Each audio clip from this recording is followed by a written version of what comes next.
Namaste and hello everyone. This is Jyoti Srivastav and you are watching Know and Value Your Inner Light. So after a long time I am again making a video और actually ये video fourth step towards self love के लिए है. इस video को मैंने पहले ही decide किया था मुझे क्या बनाना है, बट कुछ इंसिडेंसेस शायद भगवान को और सिखाने बाकी थे ताकि मैं उसके एक्सपीरियंस को यहाँ पे सही तरीके से प्रेजेंट कर पाऊँ. इसके वजह से थोड़ा लेट हो गया. The fourth step towards self love is follow your hobbies. हम सभी के पास कुछ ना कुछ हॉबीज़ होती हैं. कुछ ऐसे हॉबी चीज़ें होती हैं जो हमें करना बहुत पसंद होता है, जो कि बचपन से हम करते रहते हैं. एंड जब हम बचपन में होते हैं, अपने स्कूल लाइफ में होते हैं, तो फिर भी हमारी हॉबीज़ जो है हम करते रहते हैं एंड वो छूटती नहीं है.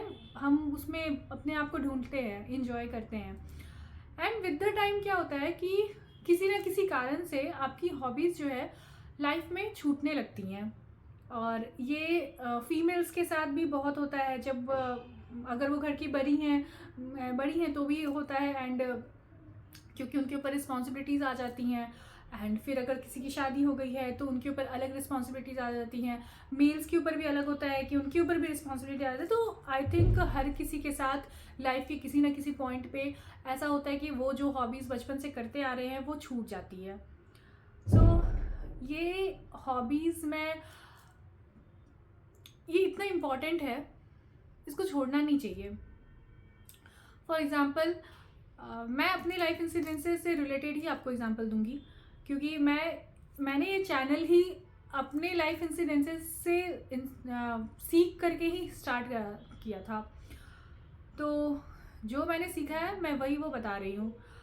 मेरे लाइफ में ऐसा पॉइंट आया जब मैं पढ़ाई में इतना ज़्यादा हायर स्टडीज़ में जब इन्वॉल्व होने लगी, तो मेरी कुछ हॉबीज़ थी जो छूटने लगी पीछे. एंड आई थिंक उसके पहले मैं आपको एक छोटी सी चीज़ दिखाना चाहूँगी. आपकी हॉबीज़ आपको आपकी पास्ट लाइफ से कैरी फॉरवर्ड हुई है. वो टैलेंट्स है जो आपने पहले कभी यूज़ किया हुआ है एंड आप उसमें अच्छा किए हुए हो. अपने हॉबीज़ को कभी भी अंडर एस्टिमेट मत करना.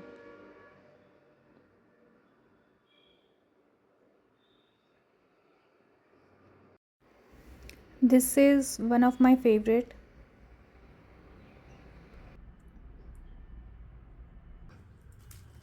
अभी तक तो आपको पता चल ही गया होगा कि मेरी हॉबीज़ में से एक हॉबीज़ पेंटिंग है. एंड मैं छोटे में बहुत सारा पेंटिंग, स्केचिंग एंड ड्राइंग ये सब कुछ किया करती थी. और मैंने 1 साल उसके क्लासेस भी लिए थे. 1 साल मैंने सीखा भी था. तो बिकॉज ऑफ सम रीज़न मुझे वो क्लासेस छोड़ने पड़े एंड मैं कंटिन्यू नहीं कर पाई. उसके बाद क्या हुआ कि वो स्टैंडर्ड 6 की बात है. मैंने स्टैंडर्ड 6 में 1 साल सीखा था. एंड फिर स्टैंडर्ड 7, 8, 9, 10, 11, 12 ये सारे टाइम पे मैं खुद से प्रैक्टिस करती थी. अपनी खुशी के लिए किया करती थी. एंड फिर 12th के बाद जब मेरी हायर स्टडीज़ स्टार्ट हुई, उस समय फिर मेरा ड्राइंग से लिंक जो है छूटने लगा. पेंटिंग से लिंक जो है छूटने लगा. और मैं फिर अपने दूसरे लाइफ में इन्वॉल्व होने लगी, अपने नई करियर में इन्वॉल्व होने लगी. जो हमारा मेन मतलब आगे जो करना है, पढ़ाई, एजुकेशन, ये सारी चीज़ों में मैं इन्वॉल्व होने लगी. एंड मेरा ये पेंटिंग जो है छूट गया. उसके बाद फिर क्या हुआ कि मुझे डांस का भी शौक था बचपन में. मैं अपने घर में बड़ी थी, तो मेरे पेरेंट्स का ज़्यादा फोकस ये था कि मैं पढ़ाई में ज़्यादा ध्यान दूँ. एंड क्योंकि पढ़ाई मैं सिंसियरली करती थी, तो होता है कि जब कोई बच्चा बहुत अच्छे से ध्यान से पढ़ाई करता है और वो ज़्यादा एक्सप्रेसिव नहीं है, इंट्रोवर्ट है, वो ज़्यादा बोलता नहीं है, कम बोलता है, तो जनरली लोगों को लगता है कि ये बाकी हॉबीज़ में उतना मतलब डांस में या सिंगिंग में या किसी भी चीज़ में वो ज़्यादा एक्टिव अपनी पढ़ाई में है. क्योंकि वो इतना एक्सप्रेसिव नहीं होता है, इसलिए वो कई बार अपने आप को एक्सप्रेस नहीं कर पाता है. एंड तो मेरे साथ भी कुछ ऐसा ही हुआ. मैं डांस तो बहुत शौक से करती थी, मगर शायद लोगों को ऐसा लगता था कि मैं पढ़ाई ज़्यादा अच्छा कर सकती हूँ, तो मुझे उस एरिया में भी कुछ खास मैं नहीं आगे एज ए हॉबी मैं उसको कंटिन्यू नहीं कर पाई ज़्यादा. एंड उसके बाद फिर क्या हुआ कि लाइफ के अलग अलग चैलेंजेस स्टार्ट हुए एंड मेरी हॉबीज़ छूट चुकी थी। और फिर जब तक हम अपने हॉबीज़ के साथ कनेक्टेड होते हैं तब तक हम खुद के साथ बहुत ज़्यादा कनेक्टेड होते हैं।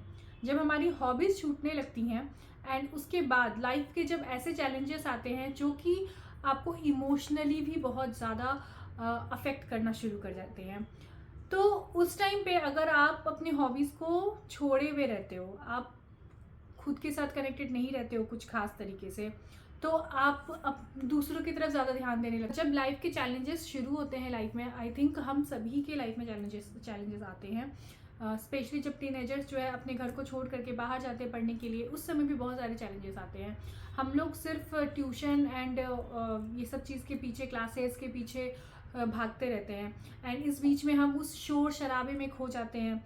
कई बार फ्रेंड्स भी अलग अलग तरह के मिलते हैं जो अपने हिसाब से हमें चलाने की कोशिश करते हैं एंड हम कहीं ना कहीं अगर अपने हॉबीज़ के साथ लिंक छोड़े हुए रहते हैं तो हम खुद के साथ कनेक्टेड नहीं फील कर पाते और हम भूल जाते हैं कि हमें एक्चुअली क्या चाहिए। कुछ ऐसा ही हुआ मेरे साथ एंड बहुत लंबा टाइम मेरा कनेक्शन खुद के साथ लूज़ हो चुका था एंड मैंने दूसरी तरह से अपने आप को कुछ हद तक कनेक्ट करके रखा हुआ था, लेकिन हॉबीज़ मेरी छूटी हुई थी। फिर क्या हुआ कि 2020 में मेरे पापा चले गए एंड वो बहुत ही ज़्यादा मेरे लिए ट्रॉमेटाइज था। सडनली हो गया था जो हुआ। उसके बाद मेरी लाइफ काफ़ी ज़्यादा अटक सी गई थी। उससे अपने आप को ओवरकम करने के लिए एक दूसरी हॉबी के बारे में मैंने खुद के बारे में जाना, क्योंकि मुझे नेचर से शुरू से बहुत लगाव है हमेशा से। तो लेकिन मैंने कभी भी अपने हाथों से पेड़ पौधे नहीं लगाए थे। मेरी मम्मी करती थी गार्डनिंग, घर पे मतलब किया हुआ मिल जाता था तो देखने को मिल जाता है, वहाँ बैठने को मिल जाता है, तो कभी खुद से नहीं लगाया था मैंने। जब पापा गए तो उसके बाद फिर मैं बहुत ज़्यादा अकेलापन फील कर रही थी और पापा की बहुत ज़्यादा याद आती थी और वो चीज़ से ओवरकम करना बहुत मुश्किल था। ये ऐसा चीज़ है जब किसी के भी इंसान के लाइफ में आता है तो इससे ओवरकम करना बहुत बहुत ज़्यादा डिफ़िकल्ट होता है। स्पेशली तब जब आपको पता है कि उनकी वो एज नहीं है जाने की, तो ये बहुत टफ होता है एक्सेप्ट करना कि ऐसा कुछ हो गया है और अब ऐसे ही आगे बढ़ना होगा। उस टाइम पे मैंने पेड़ पौधा लगाना शुरू किया। मैंने किचन गार्डनिंग से शुरू की। सबसे पहले अपने किचन में से जा कर के जो चने थे, सरसों थे और मेथी के दाने थे, ये सारे मैंने लगाए। फिर मैंने धीरे धीरे करके थोड़े और प्लांट्स बाहर से ख़रीद के लाई। फिर मैं उनको अपने हाथों से लगाती थी और मुझे ये सब बहुत अच्छा लगने लगा और कहीं ना कहीं वो मुझे हील कर रहा था और मुझे नहीं पता था कि इससे मुझे हीलिंग हो रही है। जितनी देर मैं गार्डनिंग करती थी मैं उतनी देर इस दुनिया की किसी भी चीज़ के बारे में नहीं सोचती थी। वो मेरा फुल मेडिटेशन जैसा वो वर्क होता था। उस समय मैं पूरे से बड़े बड़े गमले उठा के लेके आती थी खुद से और खुद से उसके अंदर जो मैं पेड़ पौधे ख़रीद के लाया करती थी उसको खुद से अपने हाथों से मिट्टी बनाती थी एंड सारा सब कुछ करती थी और उसके बाद उसके अंदर भर के और हाथों से ऐसे दबा हुआ के पानी वानी डाल के सब अच्छे से उसको करती थी। ये सब कुछ मैं करती थी और मैं ये आई थिंक मैंने ना कंटिन्यूसली 1.5 से 2 साल किया और अभी भी मैं कर रही हूँ। वो जो 1.5 से 2 साल का टाइम था वो बहुत ज़्यादा टफ टाइम था, जब पापा के वो उस इंसिडेंट को भूलने के लिए कोशिश कर रही थी एंड इस बीच में हर बार उठने की कोशिश करती थी, बट फिर भी इमोशनली बहुत ज़्यादा ट्रॉमेटाइज्ड थी एंड वीक थी। ये जब मैंने पेड़ पौधे के साथ अपना इतना टाइम बिताया, उसके बाद मेरा इतना ज़्यादा उनकी तरफ इंटरेस्ट जाने लगा कि मैं और भी ज़्यादा उनके बारे में स्टडी करने लगी। कौन से फ्रूट्स मतलब कौन से फ्लावर्स, कौन से फ्रूट्स लगाने चाहिए घर पे, क्या मेरे लिए आसान है, मेरे घर का जो इन्वायरमेंट है, जो मेरे घर का वो ज्योग्राफिक जो कंडीशन है, उसके बेसिस पे मैं कौन से प्लांट कहाँ पे लगा सकती हूँ, कौन अच्छे से ग्रो करेगा किस जगह पे एंड और भी बहुत कुछ। बहुत मैंने इसके ऊपर रिसर्च किया और उसके बाद फिर मुझे मज़ा आने लगा।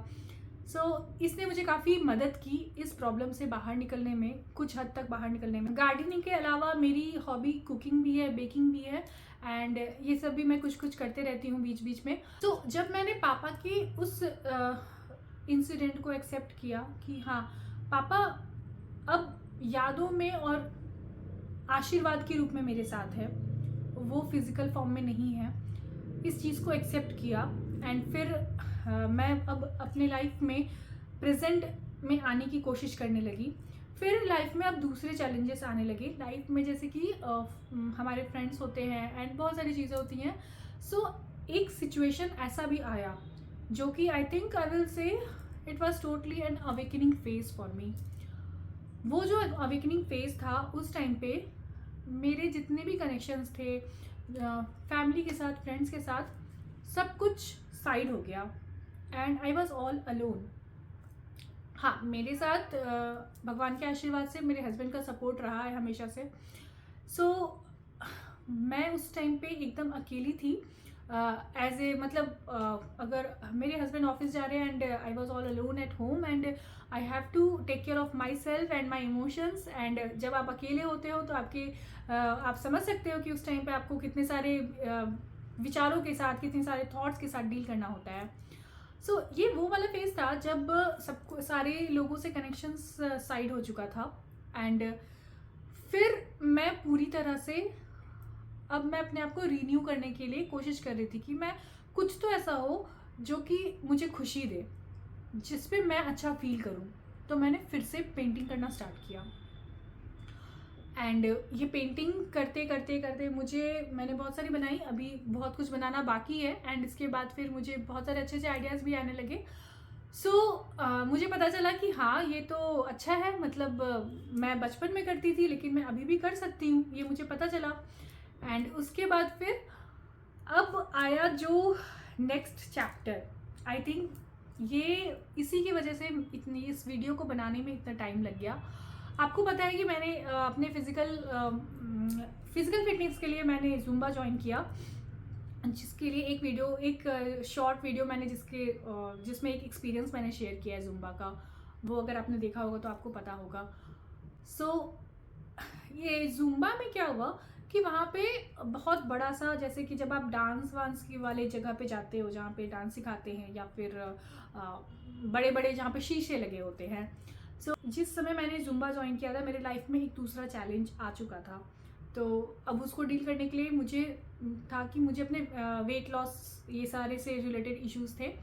सो मुझे जाना था, मैंने ज़ुम्बा ज्वाइन किया। एंड वहाँ पे मैं जब स्टार्टिंग में मैंने जब ज़ुम्बा ज्वाइन किया और जब मैंने अपने आप को देखा वहाँ पे, जैसे वीडियो रिकॉर्डिंग्स भी करते थे, फिर जब वीडियोस बनते थे तो मैं वो देखती थी रील, कभी कभी ये सब होता था। एंड वहाँ पे इतना बड़ा शीशा लगा होता है और आप अपने आप को डांस करते हुए देख पाते हो।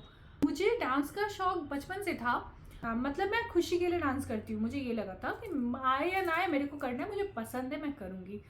सो वैसा वाला रहा है कि मतलब हमारे बारात में डांस करना है तो हम सब मिल करके डांस कर रहे हैं, तो उसमें मैं नॉन स्टॉप डांस करने वाले लोगों में से एक हूँ। सो फिर ऐसा हुआ कि जब हम ज़ुम्बा ज्वाइन किया एंड मैंने अपने आप को पहली बार ऐसे मिरर के सामने डांस करते हुए देखा। ऐसे तो बहुत क्राउड होता है, तो मैं स्टार्टिंग में पीछे रहती थी ताकि मैं स्टेप्स सीख सकूँ, पीछे से देख सकूँ, एंड फ्रंट में जिन लोग को आता है ज़्यादा अच्छे से वो लोग रहे तो सही है। सो मैं पीछे रहा करती थी। एंड फिर मैंने डांस के फिर भी थोड़ा थोड़ा दिखता था बीच में कभी कभी। सो मैंने अपने आप को डांस करते हुए नोटिस किया। स्टार्टिंग में जब मैं वहाँ गई थी उस समय मेरी बॉडी मूवमेंट और बाकी सारी चीज़ों में बहुत सारा मुझे कमी दिखता था। एंड धीरे धीरे विद द टाइम जब मैं करने लगी तो मैंने फील किया कि I was quite gracefully dancing. So मुझे बहुत अच्छा फील हुआ, मेरे अंदर एक कॉन्फिडेंस आया कि यार मैं तो अच्छा कर रही हूँ। एंड उसमें मुझे कॉम्प्लीमेंट्स भी मिले कई बार। सो आई रियली इन्जॉयड इट। सो मुझे अपने दूसरे हॉबी के बारे में, मतलब एक और हिडन हॉबी के बारे में मुझे पता चला, दैट वाज डांसिंग। कुछ हॉबीज़ के बारे में काफ़ी क्लैरिटी मिली एंड मुझे ये पता चला कि जब मैं उनको करती हूँ तो मैं कैसा फ़ील करती हूँ एंड मुझे कितना अच्छा लगता है एंड मैं अपने आप के साथ कितना कनेक्शन फ़ील कर पाती हूँ एंड मुझे उस समय किसी और की ज़रूरत नहीं फ़ील होती कि मेरे लाइफ में कोई मुझे इम्पोर्टेंस दे रहा है या नहीं दे रहा है. That does not matter because I am giving importance to myself. So, and I am doing something of worth and I'm really enjoying it. So, ये हॉबीज़ जो है आपके लाइफ में आपकी डूबती हुई नैया को पार करा सकती है. आपकी लाइफ में जब अंधेरा हो ना तो उस समय आपको रोशनी दिखा सकती है. आपको नहीं पता आपकी लाइफ की हॉबीज़ जो है आपको कब कहाँ पे किस तरह से हेल्प कर जाए. आप अपने हॉबीज़ से ही निकल करके कभी कभी अपने लाइफ के बहुत सारे परेशानियों को सॉल्व कर सकते हो. मुझे नहीं पता आपकी क्या हॉबीज़ है और आपको भी खुद पता है कि नहीं, मुझे ये भी नहीं पता क्योंकि कई बार हम अपने आप को एक मौका ही नहीं देते कि खुद की सुने, खुद को क्या चाहिए एक बार पूछे. So this is the 4th step to follow your hobbies. आप अपने लाइफ के किसी भी स्टेज पे हो, आप प्लीज़ अपनी हॉबीज़ को मत छोड़ना. एंड अगर आप कोई बड़े देख रहे हो और आपके घर में छोटा है तो आप उनको भी अपनी हॉबीज़ को फॉलो करना सिखाओ. अपनी हॉबीज़ को फॉलो करना हर एज ग्रुप के लिए इम्पॉर्टेंट है. सो आपको जो भी हॉबीज़ पसंद है, जो चीज़ आप बचपन में किया करते थे और जिससे आपको काफ़ी खुशी मिलती थी, और अगर कोई बच्चा है वो अभी करता है और उसको बहुत खुशी मिलती है तो उसको करना चाहिए. स्पेशली वो हॉबीज़ जिसमें आपका mind, body and soul connect हो रहा हो.